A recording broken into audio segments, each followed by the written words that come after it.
Hello, and welcome. Welcome once again to the Secrets of the High Demand Coach podcast. And here with us today is the one, the only Danny Nathan. He's the founder of Apollo 21, a unique company that sits at the intersection of a management consultancy, product design studio, and a venture studio. Apollo 21 helps clients foster transformational growth through new venture creation, new product development, and the formation of internal venture building operations. They remove barriers to scale by building technology that solves complex business and operational challenges. In doing so, they help organizations rediscover an entrepreneurial spirit and establish a culture of innovation. And he is here with us today. Danny, welcome to the show. I don't know about you, but I'm ready to dive right in. So one of the things that I noticed you had on your site was few different areas that you help, and you had listed both corporate innovation and startup disruption. And one of the patterns that I see, even the most disruptive of startups can struggle to maintain that innovation over time. So I'm wondering, how do companies need to evolve in their ability to innovate as they grow more successful? So I think that one of the biggest things to bear in mind when it comes to innovation, and one of the things that we look at a lot, are kind of the key metrics that companies are focused on, especially as they continue to grow. So often what we'll see is, a disruptive startup will hit the scene, they'll start making a name for themselves, they'll start, beginning to displace an incumbent. And over time, as those companies find product market fit and begin to kind of grow into their own shoes, if you will, one of the things that happens is they begin to optimize for efficiency. And ultimately, the short answer is efficiency is the silent innovation killer. And so, effectively what happens is, if we look at the metrics that a lot of companies use to determine how they're doing and to focus on creating better shareholder return and to focus on building that kind of efficiency that helps them wring every dollar out of every penny in, ultimately what happens is they begin to limit the opportunities for innovation, and really they begin building a culture that suppresses kind of the weird experimental thinking that really helps to drive innovation. And so if you look at those metrics like, internal rate of return, quarterly growth, things like that, basically what happens is the more efficient you become, the less kind of open to those weird trial and error things that lead to the aha moments you are. Right. And I couldn't have said it better. I love that contrast. Does that mean efficiency is bad, right? Is that what you're saying? What's the role of those key metrics in success, and is it possible to maintain them while still innovating? I'm not saying that efficiency is bad, and that is, they're at direct odds with one another, but at the same time, it's one of those finer points of balance that you have to look for in creating a company, and it's part of what makes this whole thing not easy. I mean, nobody said that building startups and building companies was an easy thing to do, and I think that one of the reasons is that you're always walking that tightrope between how do we create the efficiency that we need so that we can build a viable and growing business, but at the same time, how do we build a culture that allows for the continuation of the disruptive mindset that kind of got you there in the first place? And Right. so, there's a reason that those metrics are utilized today and are, a key focal area, especially for, your CFOs and your COOs and the folks that are really focused on the operational efficiency internally. But I think that building a culture that allows for experimentation and failure and doesn't get so caught up in the efficiency that it begins to limit the opportunities for failure and experimentation is really where that kind of fine balancing act comes into play. Yeah. So let's go a little deeper on that. Let's take a company, really innovative at some point in time, grew a ton because of it, market leader in their area. But if they're honest, they're sitting there listening and they're like, I don't know the last time we've really genuinely innovated. How can companies like that regain their innovative edge?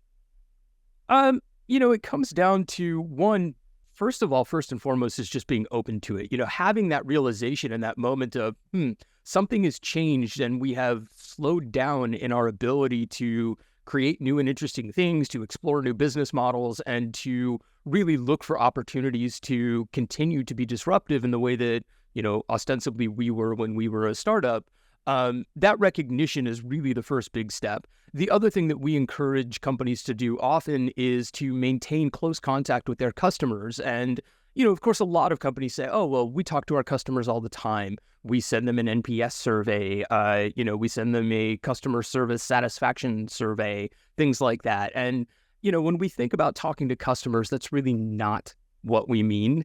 What we focus on is the integration of the lean customer development process and the opportunities that are brought about by continually talking to customers, understanding where their pain points are, understanding how your current solutions serve their needs, but more importantly, where there's gaps in those solutions. And really what we find is that by talking to customers, you can kind of create that reminder that even though you've created something that has discovered product market fit and that has served a need and helped you build a business, you're never done. There's always something more that could be layered into it. There's always new opportunities for growth or new problems that customers are coming across that you can work with them to solve for.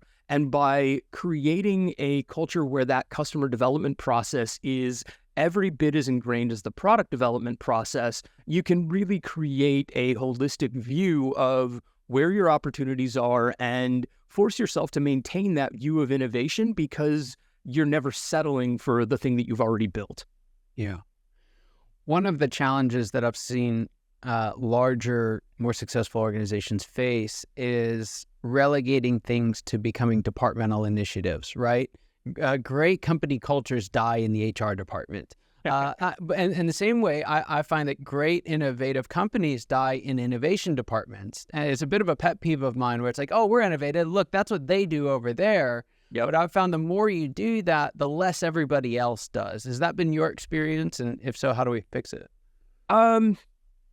It's interesting. There's a toss-up. I'm not quite as hard on the idea of an innovation department within larger companies because to me, it is demonstrative of at least some level of commitment to maintaining an innovative mindset. Now, I think the point that you're driving at is that if you bucket all of the innovation amongst one small team that's off in a corner, or off in a skunkworks lab, or off in some other office, then yes, you're really limiting the opportunity for that mindset to kind of bleed into the rest of the company. Whereas, if your innovation team is sitting in a fishbowl, as an example, in the middle of your corporate office, and everybody is constantly watching them do whatever it is they do. We've run a ton of design sprints as an example, and people get really excited just because you're putting sticky notes all over a wall. And right. The more that you can sort of integrate those teams into the way that companies work and allow their enthusiasm and their exploration kind of bleed out into the other departments, I think the better off you are in terms of helping people maintain and discover the mindset that sort of lives and breathes within that team.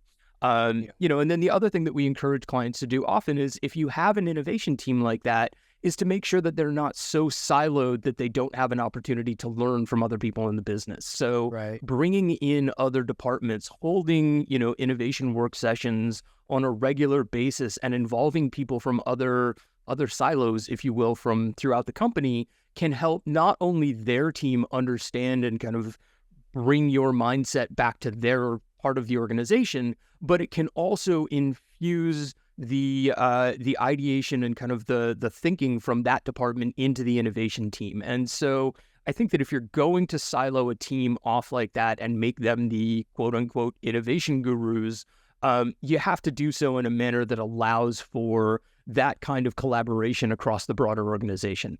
Right. Got it. I love that. Wondering if you can speak to this because innovation is changing a lot right now. And what are some of the ways that you're seeing companies use AI in particular to innovate? I knew that question was coming. A lot of companies, I think, are still trying to figure out how to utilize AI, and it's become one of those buzzwords, basically, where every company at this point is looking around going, oh my God, AI is happening. We need it.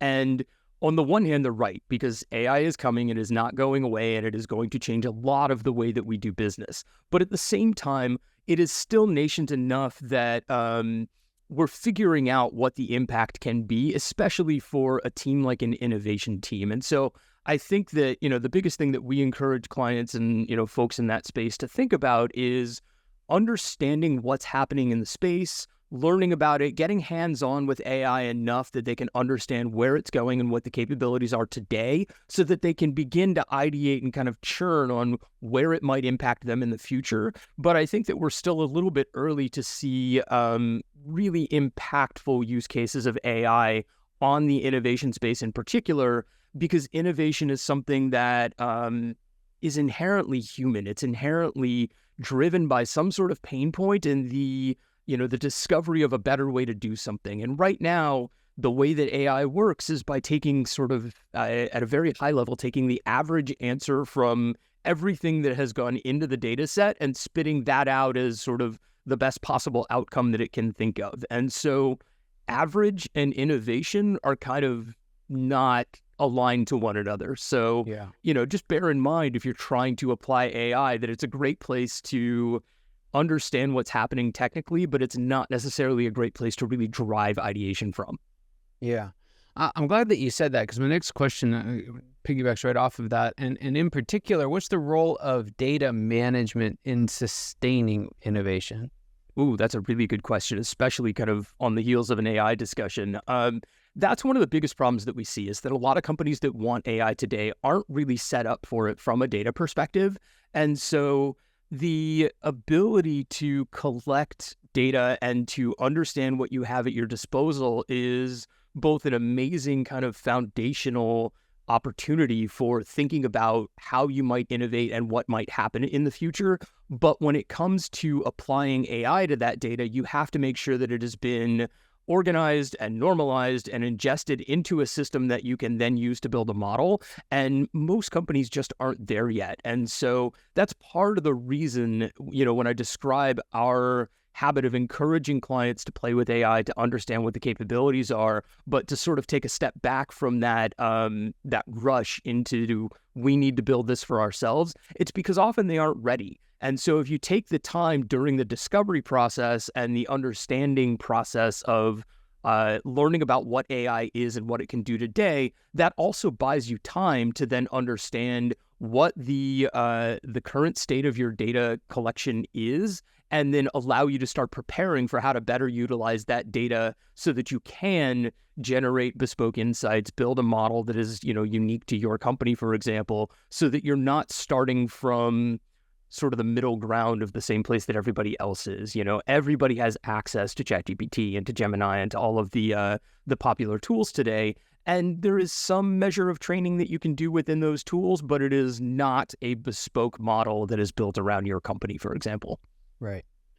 Yeah, there were so many times as CEO when we'd be sitting there trying to make a decision. It's like, man, if we had this data a year ago, and we finally started sitting down saying, hey, what data are we going to ask for a year from now? And, yeah, that's great. It's a skill. I don't know that we figured it out all at once, but we got better and better at actually using data, not just to show what happened, but actually to look ahead and plan for what's coming.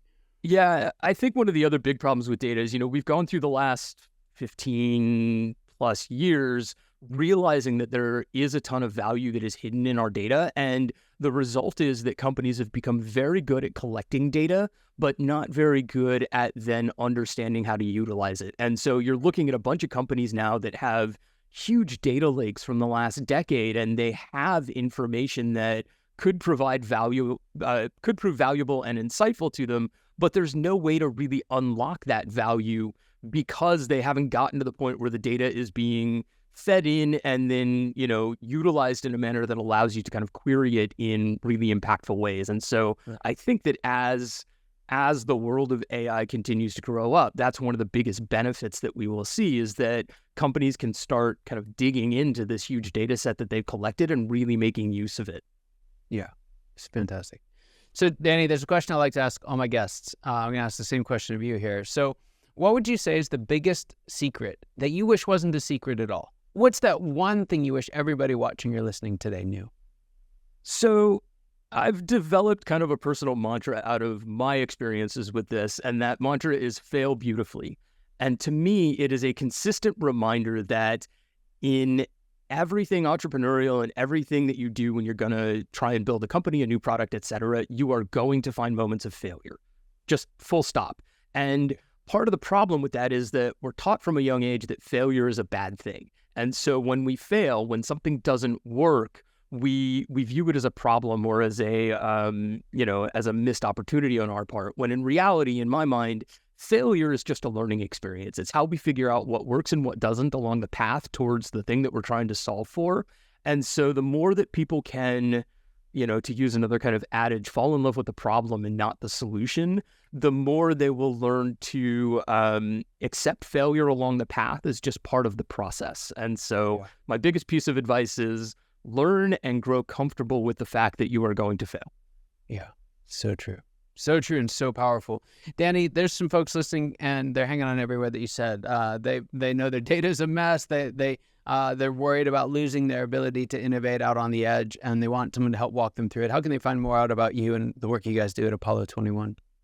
So one of the best places is our newsletter. It was actually just launched recently. It is called Innovate, Disrupt, or Die, and it is available at innovatedisruptordie.com.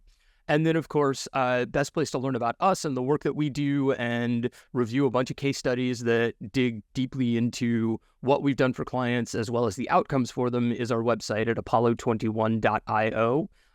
Bunch of good information there. And then, of course, we're on all of the requisite social media platforms as Apollo21.io, occasionally .io, etc. So come find us there, but newsletter and the website are always the best place to start. Brilliant.